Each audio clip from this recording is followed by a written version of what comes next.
Hello बच्चों, आइए देखते हैं प्रश्न। कह रहा है कि सिग्मा n बराबर 1 से 13 कोष्टक में आयोटा की घात n प्लस आयोटा की घात n प्लस 1 का मान ज्ञात कीजिए जहां n एक प्राकृतिक संख्या है। तो चलिए इसको हल करते हैं। सबसे पहले हम क्या करेंगे, यहाँ पे मुख्य अवधारणा लिखेंगे।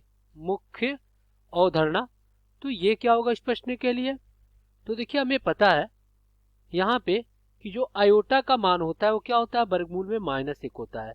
अगर हम इसको वर्ग करते हैं तो आयोटा का वर्ग बराबर कितना हो जाएगा, -1 हो जाएगा।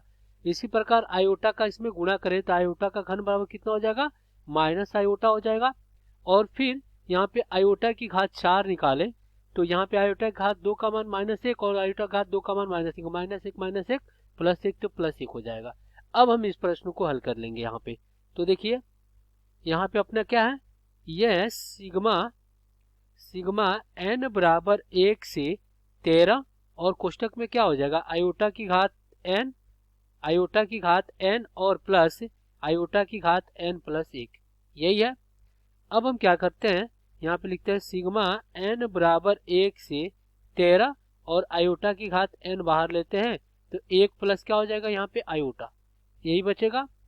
अब यहाँ से 1 प्लस आयोटा को बाहर ले लेते हैं तो 1 प्लस आयोटा को जब बाहर लेंगे तो ये हो जाएगा सिग्मा n बराबर 1 से 13 और यहाँ पे आयोटा की घात कितना हो जाएगा, n हो जाएगा। तो 1 से लेकर 13 तक हम क्या करेंगे, रखेंगे यहाँ पे। तो ये हो जाएगा 1 प्लस आयोटा और ये बड़े कोष्टक में कर दे रहे हैं, आयोटा प्लस आयोटा की घात 1 आयोटा हो जाएगा और ये आयोटा की घात 2 प्लस आयोटा की घात 3 और प्लस आयोटा की घात 4 और प्लस आयोटा की घात 5 और प्लस आयोटा की घात 6 और प्लस आयोटा की घात कितना 7 और प्लस आयोटा की घात 8 और प्लस आयोटा की घात 9 और प्लस आयोटा की घात कितना 10 और फिर प्लस आयोटा की घात कितना 11 और प्लस आयोटा की घात 12 और प्लस में आयोटा की घात कितना हो जाएगा, ये हो जाएगा 13, ये कोष्टक में।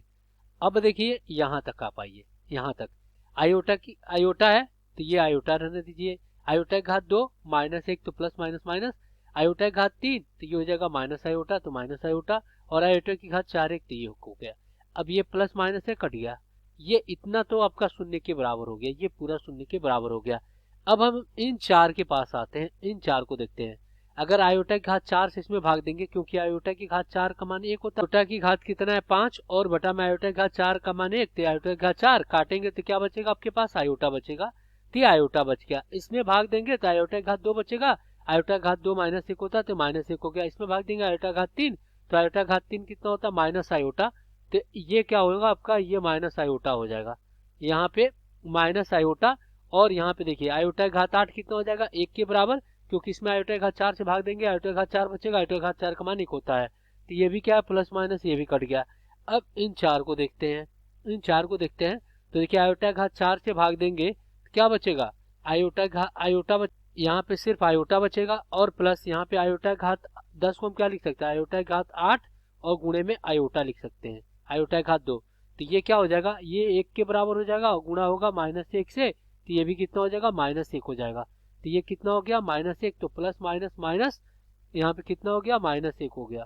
तो चलिए यहाँ पे लिख देते हैं -1 और प्लस यहाँ पे -1 है और ये आयोटा घात 11, तो गुणा करेंगे तो आयोटा बचेगा, सिर्फ आयोटा से गुणा करेंगे तो ये आपके पास आयोटा बचेगा।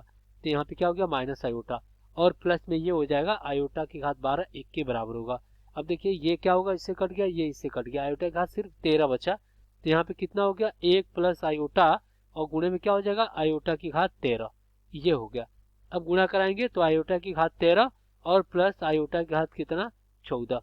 अब आप देखिए आयोटा की घात 13, आयोटा की घात 4 से भाग देंगे तो सिर्फ आयोटा बचेगा। तो यहाँ पे कितना हो गया, आयोटा हो गया और यहाँ पे आयोटा की घात 14।